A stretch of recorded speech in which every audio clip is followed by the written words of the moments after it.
इंदौर में गुरुजी सेवा न्यास द्वारा निर्मित माधव सृष्टि आरोग्य केंद्र का सर संघ चालक मोहन भागवत द्वारा 10 अगस्त 2025 को शुभारंभ किया जाएगा। इसकी जानकारी देने के लिए प्रेस वार्ता रखी गई। माधव सृष्टि द्वारा समय समय पर कई बस्तियां तथा केंद्रों पर स्वास्थ्य शिविर लगाए गए, जिसमें सभी मरीजों को निःशुल्क इलाज दिया गया। इसी के साथ अब माधव सृष्टि आरोग्य केंद्र कैंसर केयर के तहत कई उपचार प्रदान करेंगे।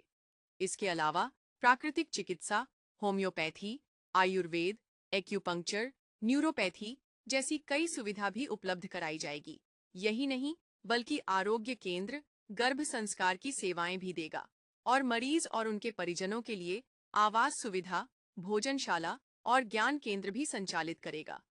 शहर के अनुभवी डॉक्टर यहां पर अपनी सेवाएं देंगे। 10 तारीख को किस तरीके का प्रोग्राम होने वाला है, क्या कुछ उद्देश्य है, कौन इसमें शामिल हो रहा है? 10 तारीख को परम पूजनीय सरसंघचालक श्री मोहन राव जी भागवत के करकमलों से माधव सृष्टि आरोग्य केंद्र का लोकार्पण है। इसमें मुख्य रूप से संस्था उम्मीद के साथ माधव सृष्टि के ओर से कैंसर के उपचार का आरंभ होगा और इस प्रकल्प के आरंभ होने से जो एक बहुत बड़ा डिमांड और सप्लाई का गैप था इंदौर शहर में, उसकी कुछ हद तक पूर्ति का प्रयास है। और इसमें विशेष रूप से ये उपचार समाज के ऐसे वर्ग के लिए किया जा रहा है जिसके पास ऐसी स्थिति धर्म संकट हो जाता था कि वो पिता का इलाज कराए या बेटे की पढ़ाई पे ध्यान दे, दोनों चीज़ कराने में वो असमर्थ पाता था जब अपने आप को। तो उस असमंजस की स्थिति से बाहर निकालने के लिए एक छोटा सा प्रयास है ये। आपका पूरा परिचय? मनीषी श्रीवास्तव, न्यासी, श्री गुरुजी सेवा न्यास। सृष्टि एक ऐसा प्रकल्प है जिसको अगर आप अध्ययन करेंगे इसका, तो ये एक अनूठा ऑर्गेनाइजेशन स्ट्रक्चर और अनूठा संगठनात्मक स्ट्रक्चर है, जिसमें इंदौर शहर के बहुत बड़े बड़े पदों पे या कंपनियों के मालिक अपनी निःशुल्क मानसेवी के रूप में सेवा देते हैं।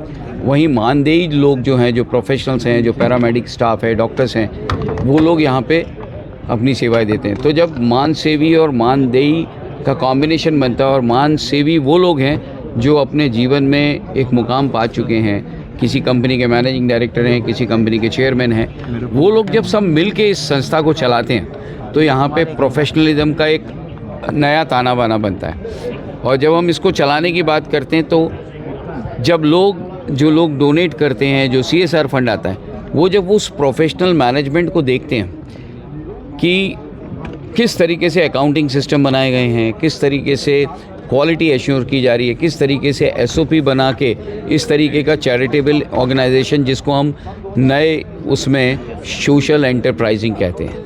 अपन लोग हमेशा NGO, चैरिटी, दान ऐसी चीज़ें सुनते आए, पर एक ये नया कॉन्सेप्ट है, ये है सोशल एंटरप्राइजिंग। अब सोशल एंटरप्राइजिंग, सामाजिक उद्यमिता, ये है कि सामाजिक के अच्छे के लिए एंटरप्राइज और कॉरपोरेट लेवल की व्यवस्थाएं बनाना और उसमें प्रॉफिट का कंपोनेंट ज़ीरो